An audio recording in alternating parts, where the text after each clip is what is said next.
주님의 은총과 평화가 이틀차 나온 여러분 가운데 가득하기를 소망합니다. 오늘부터 다시 시작이었죠. 그래서 오늘 풀참한 조들이 있는 것 같아요. 오늘부터 이제 다시 카운팅을 해가지고 완주한 조는 담임 목사님과 저와 찬석 교사님이 균등하게 비율을 나눠서 카페를 가실 수 있도록 후원을 해드리도록 하겠습니다. 어제 말씀 다시 한번 상기시켜 보도록 할게요. 어제 우리가 처음으로 복에 대해서 말씀을 나누었죠. 복에 대해서 4가지로 말씀을 나누었어요. 혹시 기억하세요? 첫 번째, 어떤 게 복이라고 했죠? 맞아요. 무릎을 꿇는 것이 복이다. 두 번째, 어떤 게 복이었죠? 네, 맞아요. 크게 말하면 될 것 같아요. 세 번째, 같이 읽을게요. 시작! 네 번째, 하나님 그 자체가 복이다. 어제 우리가 말씀을 통해 함께 나누었어요. 그럼 오늘은 우리가 두 번째 시간으로 복 있는 사람은 그래 하나님을 가까이 하고 또 좋은 말을 해서 내 삶의 자리 가운데에서 조금 더 구체적으로 우리의 가정과 또 직장과 세상과 친구 관계 가운데에서 어떤 열매를 맺으며 살아가는지를 시편 말씀을 가지고 한번 나누어 보도록 하겠습니다. 좀 제가 부탁드리고 싶은 것은 이번 6일 동안은 나만의 그 설교 노트를 잘 적으셨으면 좋겠어요. 이 노트가 수련회까지 이어지거든요. 그래서 나중에 언제든지 꺼내보시면 2024년 우리가 연합해서 수련회했을 때 이런 말씀 나누었지, 큐티란 뭐 이렇게 말씀하셨고 이때 우리가 이런 은혜 받았지를 기억할 수 있도록 잘 기록하셔도 좋을 것 같습니다. 우리가 인생을 살아가면서 날마다 수많은 사건들이 찾아오죠. 그러면 그 사건에 대해서 우리는 반응을 하게 되는데요. 반응에 따라서 어떻게 보면 그 사람의 됨됨이가 결정되는 것 같아요. 우리 승환 청년이 지난주에 휴가를 나와서 중고등부 수련회를 섬겼어요. 그럼 어떻게 보면 휴가를 나왔을 때 수련회를 섬긴다는 것은 나에게 주어진 그 휴가, 군대 휴가, 그거에 대한 반응을 나는 믿음으로 수련회를 섬기겠다고 결단한 거예요. 어떻게 보면 하나님이 주신 은혜죠. 근데 제가 승환 청년과 대화를 나눠보진 않았지만 승환 청년의 삶에 있어서 기준은 뭘까요? 이 청년의 기준은 내가 휴가 나와서 어디 놀러 가는 게 아니라 내가 휴가 나와서 그래도 중고등부 교사이기 때문에 중고등부를 섬기는 것, 조금 더 깊은 단계로 나아가면 내 삶의 중심축 기준은 하나님이기 때문에 어떻게 보면 휴가를 나와서까지도 수련회를 섬길 수 있는 거예요. 그래서 저는 한 가지 질문으로 오늘 말씀을 시작하고 싶어요. 우리 삶의 기준은 지금 어디에 있습니까? 여러분들이 삶의 중심축은 무엇을 두고 삶을 계속해서 이뤄가고 있습니까? 한번 우리가 생각을 해볼게요. 만약에 내 삶의 기준이 우리가 잘 알고 있는 것처럼 돈이다. 그러면 그 사람의 인생 가운데 복받았다는 것은 어떠한 인생일까요? 부자가 되는 거예요. 그런데 반대로 그 사람의 인생에 있어서 복받지 못했다는 건 뭘까요? 삶의 기준이 돈인 사람에게 가난한 거예요. 그 사람의 삶의 기준이 돈이었다면 복받은 것은 부자가 되는 거고 복받지 못한 건 가난한 사람이 되는 거예요. 만약에 그 사람의 삶에 있어서 기준이 건강이다, 나 자신의 행복이다, 그러면 그 사람에게 있어서 복받은 인생이란 무엇인가? 내가 아프지 않고 건강한 거예요. 근데 반대로 내가 어떤 게 복받지 못한 삶인가? 몸이 아프거나 연약해지면 나는 복받지 못했다, 이렇게 생각할 수가 있다는 거예요. 그렇게 우리는 이제 복에 대한 기준도 중요하고 우리 인생의 삶의 중심축이 어디 있는지가 참 중요한데요. 근데 인간은 이 4가지의 잘못된 기준에 늘 매여 산다고 말을 해요. 그래서 이것을 사피라고 말하는데, 첫 번째는 쾌락이에요. 쾌락. 두 번째는 명예. 세 번째는 힘과 권력. 네 번째가 재산과 소유예요. 어떻게 보면 이 4가지가 우리 삶에 있어서 한 가지 또 중첩될 수 있어요. 반드시 걸릴 거예요. 저도 마찬가지예요. 그래서 오늘 새벽에는 지금 짧은 시간이기 때문에 이 4가지 기준을 가지고 구체적인 예시를 들고 당신의 삶의 기준은 어디에 있습니까? 내 삶의 기준이 이거였구나, 이걸 나누기보다는 한번 스스로 적어보시고 고민해보셨으면 좋겠어요. 난 진짜 내 인생의 기준 지금 어디에 있지? 나는 지금 직장 가운데서 내가 열심을 내는 게 하나님께 영광 돌리기 위함인가? 아니면 내 명예를 높이기 위함인가? 내가 내 가정 가운데 충실하게 내 가정을 챙기는 이유가 어떻게 보면 내 기쁨을 위해서인가? 내 명예, 내 행복을 위해서인가? 쾌락을 위해서인가? 아니면 정말 하나님이 기뻐하시는 가정을 세우기 위함인가? 이 기준을 좀 질문하면서 나는 지금 어디에 내 시간과 마음과 물질을 쏟고 있는지 돌아보셨으면 좋겠습니다. 사랑하는 청년과 청장년 여러분, 저는 청년과 청장년부가 특별히 신성교회 가운데 연합해서 수련을 하는데 이 연합한다는 게 쉬운 일은 아니에요. 또 청장년 부서가 사실은 그 아이들을 다 데리고 같이 수련회에 들어간다는 거 쉬운 일도 아니에요. 그런데 제가 감히 한 가지 확실하게 말씀드릴 수 있는 것은 그렇게 믿음의 결단을 하고 아이들과 함께 2박 3일 수련을 참석하셨다면 아이들에게 한 가지는 확실히 전수될 거예요. 그게 뭐냐? 아, 우리 가정의 기준은 교회구나, 하나님이구나. 이게 반드시 전수될 거예요. 그리고 그것만큼 좋은 신앙교육은 없을 거예요. 어떻게 보면 그것만큼 좋은 우리의 믿음을 우리 아이들에게 보여주는 게 없을 거란 말이에요. 정말로 우리가 이번 수련회를 끝나고 또다시 2학기가 시작되고 내년까지 또 이제 이어질 텐데요. 매년 반복되는 그 수련회 가운데에서 이번 수련회를 통해서는 좀 구체적으로 내 삶의 중심축을 내가 정말 쉼을 누리고 행복을 누리고 기쁨과 평안을 누리기 위해서 내 삶의 중심축을 세상에 있다면 그것을 다시 한번 하나님 앞으로 회복해서 온전히 하나님께서 주시는 그 쉼과 평안을 누릴 수 있는 저 여러분 되길 간절히 소망합니다. 오늘 말씀을 통해서는 이제 복 있는 사람은 어떠한 모습으로 살아가는지를 살펴볼 텐데요. 첫 번째입니다. 첫 번째는 복 있는 사람은 하나님이 갖고 계신 것을 받는다. 이것에 대해서 조금 이제 이야기를 해볼게요. 종종 부모님이 춘천에 오세요. 그러면 부모님이 춘천에 오실 때 빈손으로 오실까요? 빈손으로 오시지 않을까요? 부모님이 가끔 춘천에 오시면 항상 바리바리 뭘 싸들고 오세요. 반찬도 싸들고 오시고 필요한 가전도 싸들고 오시고 하면서 늘 뭐를 채워주세요. 그러면 하물며 부모님조차도 춘천에 오실 때 뭘 챙겨오시고 선물을 주시는데 하나님은 어떠실까요? 우리의 진짜 아버지 되신 하나님께서 지금도 우리에게 오시길 원하는데 나에게 오실 때 빈손으로 오지 않으신다는 것을 우리는 기억할 수 있어야 돼요. 특별히 두 가지를 우리에게 선물로 주기를 원하시는데요. 첫 번째는 무엇이냐면 신랑 대신 예수님을 우리에게 선물로 허락을 하셨다는 거예요. 성경은 이제 하나님과 우리의 관계를 결혼 관계로 비유를 해요. 그래서 특별히 우리를 무엇이라고 말하냐면 그리스도의 신부라고 말을 하죠. 그럼 신랑은 누굴까요? 하나님과 예수님이죠. 그래서 그럼 신랑과 신부가 결혼을 해요. 우리와 하나님이 결혼을 했어요. 그러면은 우리가 흔히 알고 있는 것처럼 결혼하면 두 사람이 연합해서 한 몸을 이룹니다. 이렇게 생각할 수 있죠. 그러면 한 몸을 이룬다는 건 뭘까요? 하나님과 우리가 한 몸을 이룬다는 것은 왕집사님이 이제 고임사님과 결혼하신 지가 2년 반이 되신 거죠. 네. 2년 반이 되셨어요. 결혼하실 때 혹시 왕집사님이 쓴 물건을 고임사님한테 이거 내 거니까 쓰지 마 이렇게 하셨나요 혹시? 네. 아마 그런 일은 없을 거예요. 아마 그러면 이제 큰일이 나겠죠. 이제는 그때부터 가정의 파국이 이제 시작이 될 거예요. 근데 한 몸이 된다는 건 뭐냐면 쉽게 말해서 네 거 내 거가 없다는 거예요. 지금까지 내가 뭘 준비하고 뭘 사고 뭘 해놓았든 결혼하는 순간 당신 거와 내 건 없어요. 결혼한다는 것은 한마디로 그냥 몸만 하나 되는 게 아니라 전 인격적으로 하나가 된다는 거예요. 내 물질, 시간, 마음, 관심 작은 것부터 큰 것까지 그 둘이 하나가 되는 게 결혼이란 말이에요. 그렇다면 하나님과 우리를 성경은 결혼이라는 관계로 비유를 하는데 우리가 그리스도의 신부라는 것은 신랑 대신 하나님의 것이 내 것이 된다는 거예요. 그리고 내 삶이 눕게 되는 거예요. 하나님께 된다는 거예요. 하나님은 우리에게 무엇을 선물로 주셨을까요? 구체적으로 십자가를 선물로 주셨습니다. 아멘이십니까? 하나님 우리에게 값없는 은혜로 십자가를 선물로 주셨어요. 구원을 선물로 주셨다는 거예요. 그렇다면 우리는 하나님께 무엇을 드려야 될까요?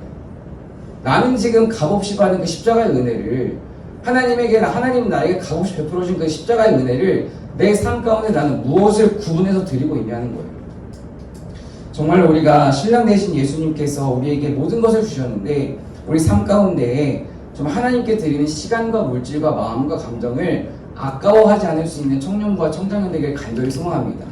그리고 한 가지 확실한 것은 우리가 받은 은혜를 기억하면서 그 삶을 곁에 있는 동역자들과 이웃들과 세상 가운데 나눌 때에 우리를 통해서 신성교회 가운데도 영적인 부흥이 시작될 것이고 가정 가운데도 진정한 회복은 찾아올 것입니다. 두 번째로 하나님께서 우리에게 무엇을 주길 원하시냐면 두 번째로 하나님께서 가지고 있는 것을 우리에게 주셨어요. 로마서 8장 17절 말씀을 함께 읽어보도록 하겠습니다. 함께 읽어보겠습니다.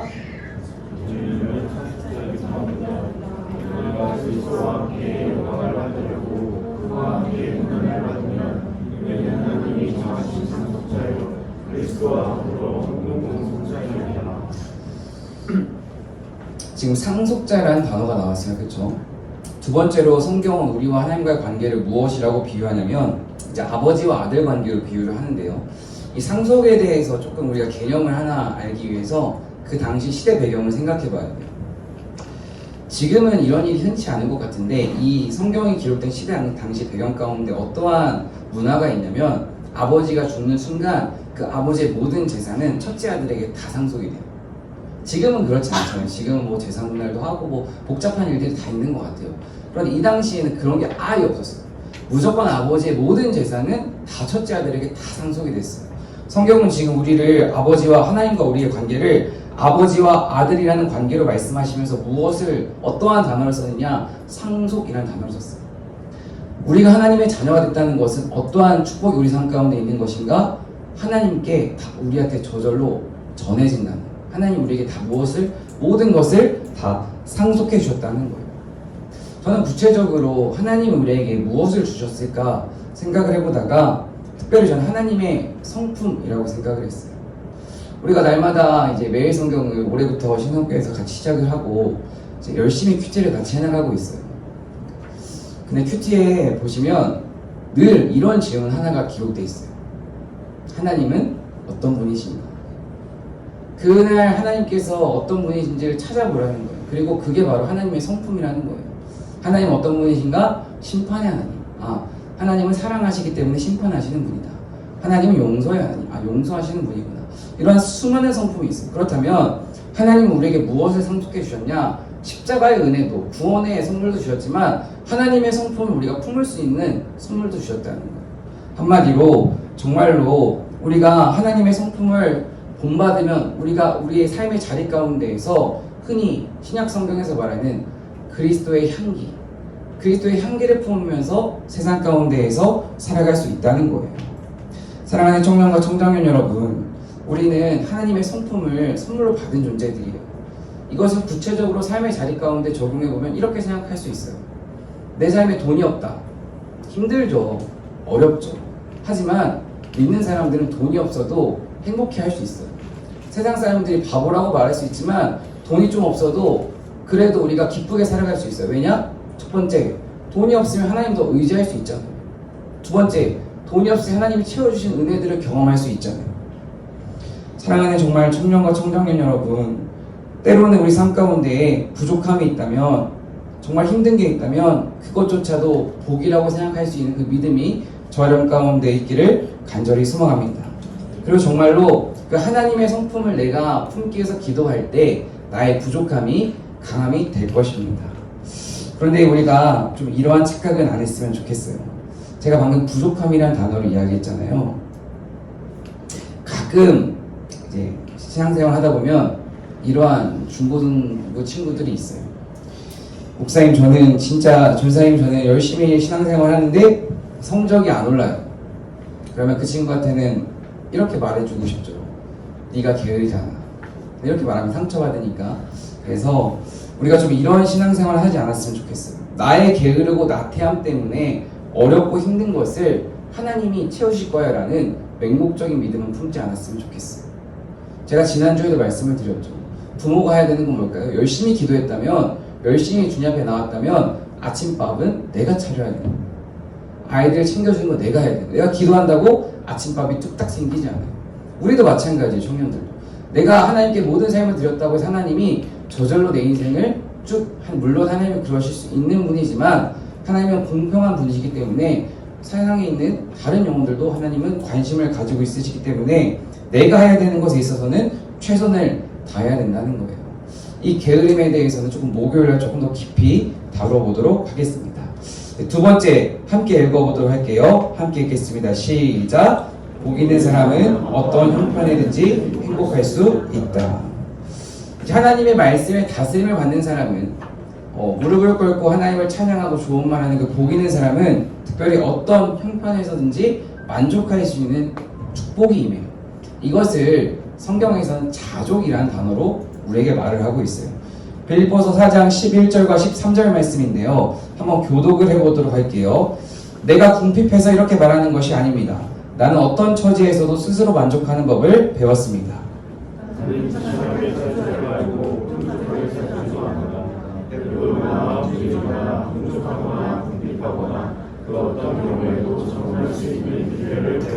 함께 읽습니다. 나에게 능력을 주시는 분 안에서 나는 모든 것을 할 수 있습니다. 바울이 고백한 내용이에요. 특별히 자족이라는 것에 대해서 우리가 신앙생활 하면서 늘 기억을 해야 되는데요. 돈이 많으면 편할까요? 편하지 않을까요? 돈이 많으면 당연히 편안한 것 같아요. 정말 편안한 것 같아요. 저는 군대 가기 전까지는 그래도 감사하게도 힘들 때마다 찬스가 있었어요.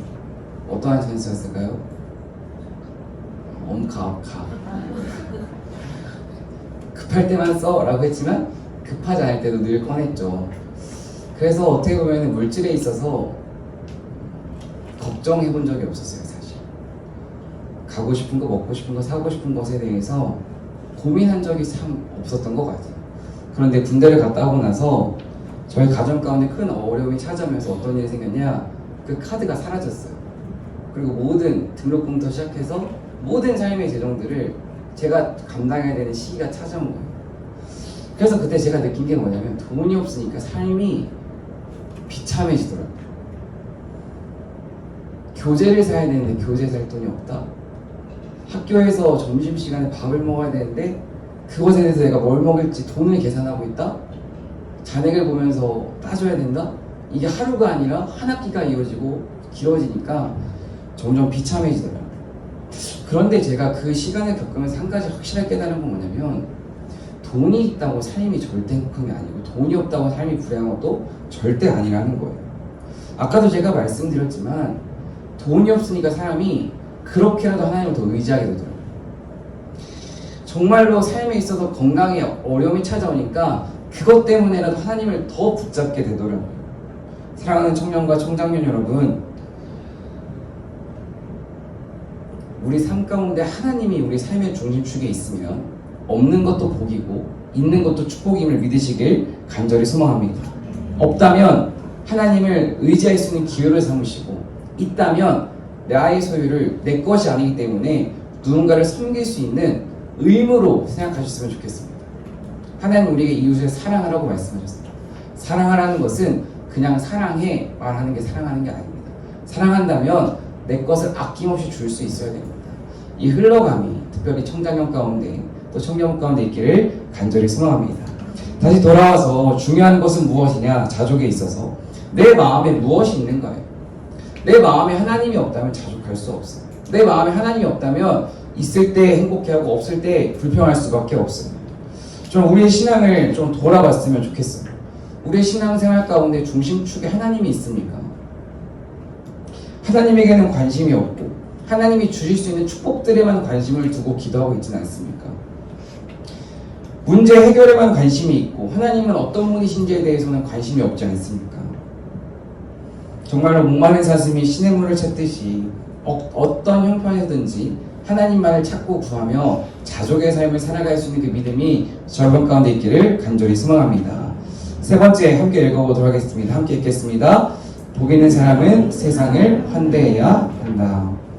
하나님은 우리에게 신약시대가 되면서 제사장이라고 말씀을 하셨죠. 우리는 다 왕같은 제사장이에요. 제사장의 역할은 무엇이냐? 그냥 다리라고 생각하시면 돼요. 제사장의 역할은 하나님과 세상, 하나님과 사람 사이에 연결 통로가 되는 거예요. 그렇다면 우리가 제사장으로서 하나님의 사랑과 은혜와 복음을 전해야 되는데 정말로 우리가 그들에게 어떻게 하나님의 사랑을 전할 수 있을까요? 우리가 잘 알고 있듯이 예수님 믿으세요. 선포하는 것도 중요합니다. 그리고 또 한 가지 우리가 기억해야 되는데요. 어떠한 것을 해야 되냐면 특별히 우리의 삶을 통해서 예수님의 사랑을 전할 수 있어야 됩니다. 특별히 저는 이것을 환대할 수 있는 마음이라고 좀 우리가 기억했으면 좋겠어요. 이 환대라는 것은 제가 정말 구체적으로 경험했던 적이 한 번 있는데요. 순례길에서 순례자로 길을 걷다가 이제 순례자의 숙소에 들어가요. 그러면 어떠한 조건도 없이 그냥 저녁 식사를 엄청 푸짐하게 차려주고 또 발을 닦아주고 해주는 한 숙소가 있어요. 모든 숙소가 그렇잖아요. 중간에 있어요. 그때 제가 성당에 있는 숙소였어요. 그곳에서 하루를 묵으면서 느꼈던 게 뭐냐면 나 진짜 사랑받고 있구나. 저 사람들이랑 말도 안 통하고 어떤 말 하는지 이해할 수도 없는데 밥 먹으면서 그냥 바디랭귀지 해가면서 그냥 같이 웃고 떠들고 있는데 마음 가운데 그 차오르는 기쁨이 엄청난 거예요.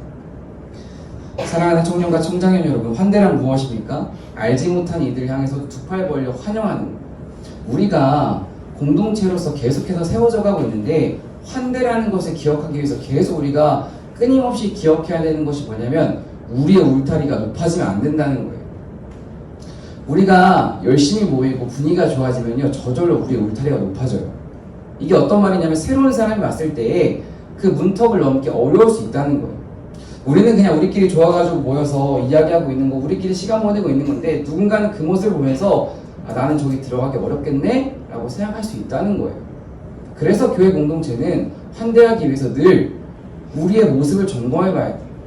그리고 늘 우리의 문턱이 새로 오는 사람들에게, 우리의 초점은 사실은 믿지 않는 영혼들이잖아요.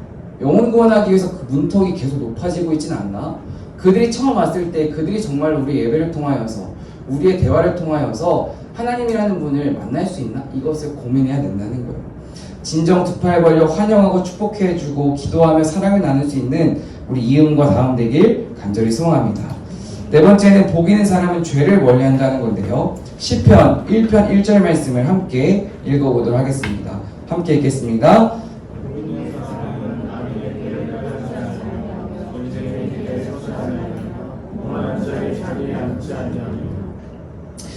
복 있는 사람은 악인의 길을 따르지 않고 죄인의 길에 서지 않는다고 성경 말씀 가운데 기록되어 있어요. 그러면 행복하고 싶다면 이렇게 쉽게 적용할 수 있어요. 행복하고 싶은가? 돈을 벌려고 애쓰지 말고 출세하려고 애쓰지 말고 죄와 거리를 멀게 하기를 애써야 된다. 이렇게 적용해 볼 수 있어요. 한마디로 죄와 거리가 멀면 멀수록 이 삶은 행복해지고 죄와 가까워지면 가까워질수록 우리 삶은 불행해진다고 시편 말씀은 우리에게 지금 말해주고 있어요. 이 죄라는 건 우리에게 늘 유혹을 해요. 어떤 유혹을 하냐? 지금 내가 너를 행복해줄게. 근데 사실 그게 죄의 가장 강력한 유혹 방법 중에 하나예요. 너 지금 문제 있지? 내가 지금 너 행복하게 해줄게. 그 문제에서 평안함 느끼게 해줄게. 하지만 그 행복은 절대 영원하지 않죠. 그리고 그 죄는 결국 우리를 불행하게 만들어요. 여기 우리가 지금 이렇게 앉아있는데 여기 있는 사람 가운데에서 단 한 사람도 마음 가운데에 정말 마음이 막 선해가지고 그런 사람은 사실은 없어요. 인간의 본성은 악하기 때문이에요. 악한다는 것은 무엇을 의미하냐면 죄를 좋아할 수밖에 없는 존재라는 거예요. 목사도 마찬가지예요. 날마다 내 마음을 붙잡지 않으면 순간순간 내 입술을 통해서 내 삶을 통해서 죄를 쫓아갈 수밖에 없다는 거예요. 정말 우리 지금의 시대를 한번 볼까요? 지금의 시대 어떠한 시대입니까? 물론 시대마다 악한 일이 있었고 정말 입에 담기 어려운 일들이 있었지만 시대를 보면서 우리가 한 가지 깨달을 수 있는 것은 정말로 시대 가운데 악한 일들은 끊임없이 이루어진다는 거예요. 그러면 믿는다는 건 뭐예요? 믿는다는 거예요. 그리스도인을 산다는 것은 그 본성을 거슬러 보겠다는 거예요. 내 힘으로 거슬러 보겠다는 게 아니라 십자가의 은혜로 하나님의 사랑으로 그 세상이 말하는 그 본성을 한번 내가 하나님과 함께 이겨보겠다는 거예요. 특별히 그 죄의 본성은 말씀을 통해서만 이겨낼 수 있는 줄로 믿습니다. 복받은 사람은 말씀을 가까이 하는 사람입니다. 그렇기에 우리가 정말 말씀을 가까이 하며 죄를 멀리하는 저럼 되길 간절히 소망합니다. 다섯 번째 함께 읽겠습니다. 시작! 복 있는 사람은 말씀을 즐거워한다. 시편 1편 2절 말씀 제가 읽을게요. 오로지 주님의 율법을 즐거워하며 밤낮으로 율법을 묵상하는 사람이다. 언제나 우리가 인생을 살아갈 때 태도와 자세가 중요하다고 하잖아요. 그러면 말씀을 대하는 태도와 자세도 한번 우리가 살펴보았으면 좋겠어요. 복 있는 사람은 말씀을 즐거움으로 대한다고 나와 있어요. 우리는 말씀을 어떻게 대하고 있습니까? 사실 여기서 저는 이 즐거움을 이렇게 생각했어요. 그냥 말씀을 들을 때 내가 너무 좋다 이게 아니라 내 스스로 말씀을 읽고 묵상하면서 내가 정말 행복해하고 있는 그 깨달음인가 이렇게 생각을 하다가 문득 그렇지, 말씀은 우리의 삶 가운데에 늘 행복만을 주지는 않지, 그게 진짜 행복이지 이렇게 생각을 했어요. 이것에 대해서 좀 얘기를 해볼게요. 말씀을 묵상하다 보면 특별히 지금 우리가 예레미야 말씀을 묵상하잖아요. 반복적으로 계속 똑같은 이야기가 반복되잖아요. 그러다 보면 예레미야가 예언자잖아요. 사역자인 거잖아요. 때로는 제 마음 가운데에 진짜 괴롭겠다, 정말 시대가 악하다, 그러다가 정말 나 또한 왜 이렇게 안 변하지? 오늘 아침에 내가 말씀 붙잡고 기도하고 돌아가는데 왜 금방 내 입술 통해서 무너지지? 이렇게 느낄 때가 있어요. 그러면 그 말씀 때문에 내가 괴롭기 시작하는 거예요. 내가 말씀 설교 이렇게 했는데 나는 집 가서 바로 무너졌네. 나 어떡하냐. 근데 사실은 저는 그게 은혜라고 생각을 해요. 말씀은 늘 우리에게 행복을 주지 않아요. 우리 삶 가운데 불편함과 괴로움을 준단 말이에요. 사실은 그게 진짜 행복인 걸 믿으시길 간절히 소망합니다. 왜냐하면 말씀을 통해서 불편함을 느낄 때 저 사람의 문제가 아니라 내가 문제이구나, 이것을 깨닫는 게 바로 삶의 변화의 시작이고 하나님께서 우리에게 원하시는 것이기 때문입니다. 믿음은 들음에서 나요. 하지만 믿음의 성숙은 절대 들음을 통해서만 이룰 수가 없어요. 믿음은 들음에서 나지만 믿음의 성숙은 내가 말씀을 얼마나 붙잡고 살아가느냐, 지난 주일 설교 말씀, 그 말씀을 얼마나 내가 삶의 일상 가운데 끌어올 수 있느냐, 그걸 통해서 온전히 믿음의 성숙을 이룰 수 있습니다. 정말로 우리가 청년과 청년일 때에 그냥 좋은 말씀이구나 여기서 멈추지 않았으면 좋겠어요. 우리의 수준이 내 삶의 불편함까지 이어지고 그 불편한 다음에 내 삶의 변화까지 이어지는 그 참된 즐거움을 맛보는 우리 모두가 되길 간절히 소망합니다. 6번째 함께 읽어보도록 하겠습니다. 함께 읽겠습니다. 시작! 시편 1편 3절 말씀도 한번 우리 좀 힘내서 읽어볼게요. 시작! 그는 시냇가에 심은 나무가 철 따라 열매를 맺으며 그 입이 시들지 아니함 같으니 하는 일마다 잘 될 것이다. 아멘. 시들지 않고 철 따라 열매를 맺는다는 것은 그 사람의 삶 가운데 생기가 넘친다는 거예요. 얼굴 표정, 말 통해서 다른 사람에게 행복을 전해준다는 거예요. 정말로 복 있는 사람은 한마디로 다른 사람에게 선한 영향을 주는 사람이에요. 이것을 기억하시면 좋겠고요. 7번째 함께 읽겠습니다. 시작! 복 있는 사람은 열매가 있다. 생기와 열매는 다른데요. 특별히 우리가 삶을 살아가면서 맺는 열매가 뭐가 있을까요? 갈라디아서 말씀 우리가 잘 알고 있죠. 제가 읽어볼게요. 그러나 성령의 열매는 사랑과 기쁨과 화평과 인내와 친절과 선함과 신실과 온유와 절제입니다. 이게 바로 우리가 맺어야 되는 성령의 열매인 거예요. 한마디로 예수님을 믿는 사람은 성화, 그 믿음의 성숙을 통해서 삶의 열매를 반드시 맺을 수밖에 없다는 거예요. 갈라디아서 5장 말씀을 보면 이 성령의 열매를 막을 방법이 없대요. 그럼 이 말씀은 좀 우리에게 불편하게 들려야 돼요. 내 삶 가운데 물론 열매는 하나님 맺게 하시는 건데 내 내면의 열매, 방금 말한 그 10가지, 그게 보이지 않는다? 나 그럼 예수님 잘 믿고 있는가? 생각해 볼 수 있어야 된다는 거예요. 왜냐하면 성경 말씀 가운데 성령의 열매를 막을 방법이 없다고 나와 있거든요. 성령의 열매가 없다면 나는 지금 예수님을 내 고집대로 믿고 있는 거일 수 있다는 거예요. 우리가 믿는 사람들, 특별히 이제 청장애들이 속회를 막 하고 있어요. 그러면 속회 갔다 오신 분들이 그런 얘기를 해요. 너무 좋다고. 시간 가는 줄 모르겠다. 왜 이런 얘기를 할까요? 믿는 사람들, 믿음 안에서 살아가는 사람들과 나눔을 하고 서로 기도 제목을 나누고 기도응답을 경험하면 너무 행복한 거예요.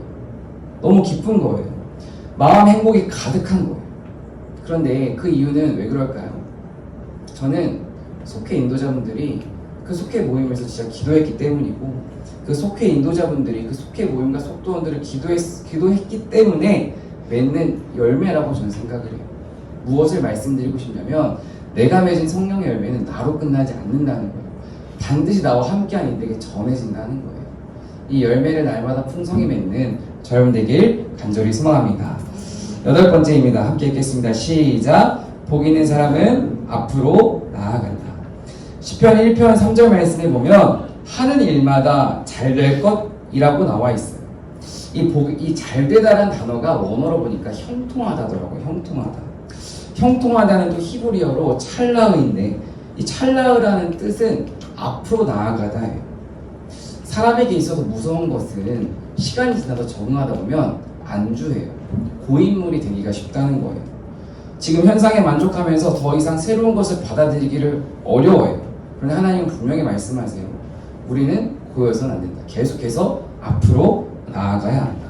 성장하라고 말씀하시는 게 아니라 깊어지라고 말씀하시는 거예요. 우리가 깊어지면 성숙은 성장은 저절로 따라옵니다. 복 있는 사람은 지금의 만족하는 삶을 원하지 않는 그 하나님의 말씀에 응답해서 반드시 묵묵히 앞으로 나아가는 사람이에요. 내 신앙생활이 늘 똑같은 수준에 있다면 내 신앙을 돌아볼 수 있어야 한다는 거예요. 복 있는 사람은 앞으로 나가기 때문입니다. 마지막 9번째입니다. 함께 읽겠습니다. 시작! 복 있는 사람은 망하지 않는다. 6절 말씀을 우리가 한번 함께 읽어보도록 할게요. 함께 읽겠습니다. 시작! 그렇다. 의인의 길은 주님께서 인정하시지만 악인의 길은 망할 것이다. 복 없는 사람을 시편 말씀은 악인이라고 말을 하고 있어요. 그리고 악인은 망하지만 복 있는 사람은 주님께서 인정해 주시겠다고 성경 말씀 가운데 기록되어 있어요. 저는 이 6절 말씀을 묵상하면서 그렇지 악인은 망한다 이것보다 하나님이 인정해 주신다 이 말씀이 참 은혜로 다가왔어요. 사랑하는 청년과 청장년 여러분, 진정 주님의 인정을 위해 살아가는 저 여러분 되길 간절히 소망합니다. 우리는 늘 사람이기 때문에 사람의 인정을 구하는 것 같아요. 사람의 인정을 구하다 보면 우리 마음 가운데 찾아오는 감정 하나가 있어요. 그게 뭘까요? 섭섭함이에요. 섭섭함. 그래서 담임 목사님께서는 섭섭막이라고 그것을 말씀하시는데요. 때로는 내가 열심히 무엇인가를 하다 보면 내 마음 가운데 섭섭함이 찾아와요. 그러면 우리는 그때 우리 신앙을 돌아볼 수 있는 기회로 삼아야 돼요. 내가 지금 왜 열심히 안 했지? 내가 지금 왜 내 모든 걸 쏟아붓고 있지? 내가 왜 모든 걸 쏟아붓고 나서 서운해하고 있지? 그러면 사실 내 섬김의 동기는 하나님의 사랑이 아니라 내 인정이라는 거예요. 인간이기 때문에 내 인정 중요해요. 칭찬해주고 감사하는 거 때로는 필요해요. 그런데 사실 그것은 우리에게 절대 만족을 주지 못해요. 사랑하는 청년과 청장년 여러분, 우리는 지금 교회에서 수많은 부서를 섬기고 있어요. 섬기다 보면 힘들고 어려운 거 당연해요. 조금 강하게 말하면 고생하는 게 아름다운 신앙의 기름이다라고 단호하게 좀 말하고 싶어요.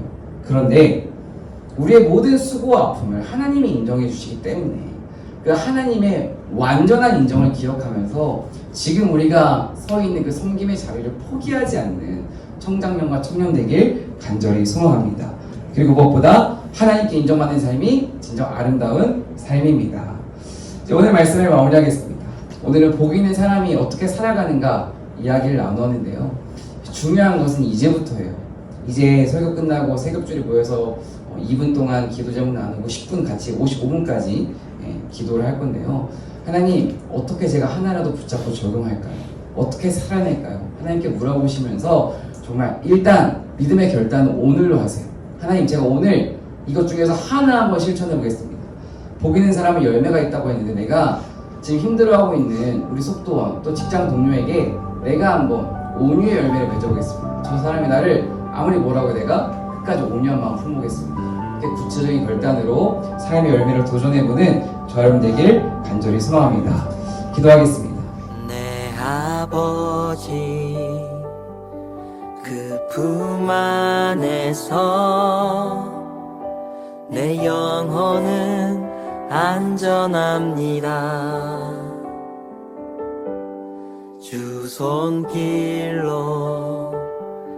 내 삶을 안으시니 그 평강이 나를 덮습니다.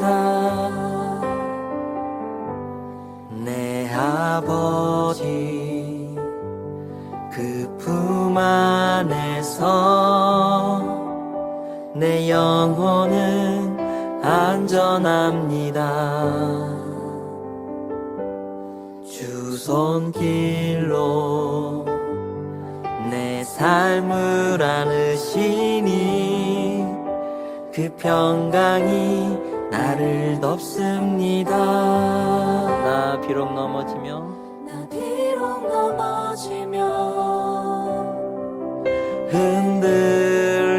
흔들리지만 주 내 안에 거하며 나를 붙드시니 내 생각을 주께로 돌리고 주시는 평강의 옷을 입습니다. 주 약속 안에서 내 영혼 평안해. 내 뜻보다 크신 주님의 계획 나 신뢰해. 두려움 다 내려놓고 주님만 의지해. 주 안에서 내 영혼 안전합니다. 내 아버지, 내 아버지 그 품 안에서